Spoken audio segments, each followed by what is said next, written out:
What sort of qualitative or quantitative impact have you seen as a result of your participation in this leadership community?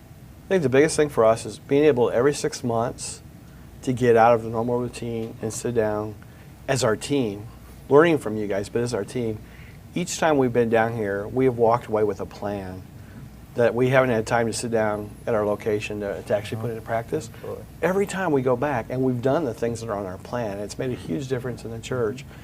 And I think back about a year ago, and we had measurable like 15%, 20% growth in our giving just by taking a few steps of teaching about generosity and learning from what some of you had done in your churches. And it made a huge difference in where we are with that. I've got a specific example of just the last time that we were together coming in talking about a leadership pipeline. I mean, we went from a leadership pipeline that was kind of there to with the focused intention from having feedback from all the rest of you guys, but also talking with the guys about the serve definition. And we're seeing 76% retention from people that go through the pipeline actually engaged in leadership at our church, which is, I mean, a massive win. We went away and communicated about finances in a different way, not as part of a campaign. We didn't do a campaign, but we just started communicating differently in day one. And our giving is up 26%. That's awesome. I mean, in a year. It's remarkable.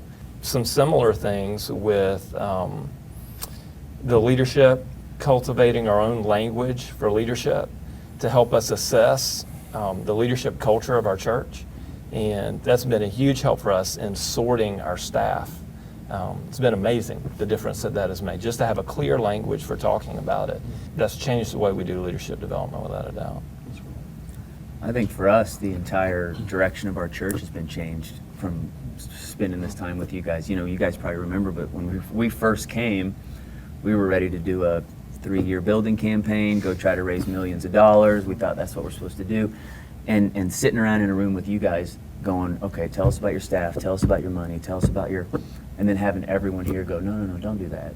Go start some multi-sites and stay cheap and do it this way. And we honestly felt like God used that first meeting to sort of redirect our entire church. And so, you know, now we are a multi-site church.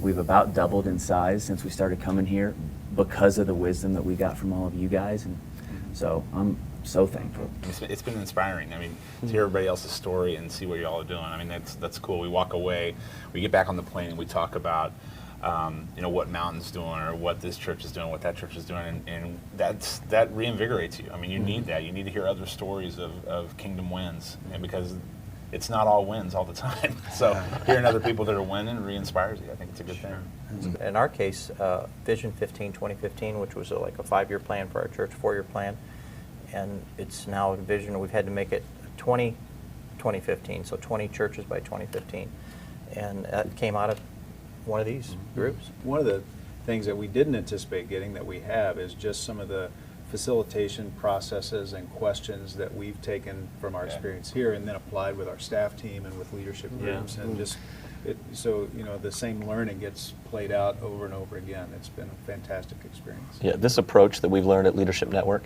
and the approach of pulling back and solving a problem with these sort of steps, I mean, we wrote them and asked them for, can you send us the stuff that you, handouts that you're giving us, can we use these? So we've started using those in our network, in our church, in our lanes, and I mean, it's kind of permeated the way that we sort of think about stuff. I think a lot of times in the church we'll compensate for undisciplined thinking with spirituality. I think we'll spiritualize saying, oh, God called me to do this or that, and not do difficult analysis. And that's been one of the real strengths of being here, I think, for us, is that kind of rigor.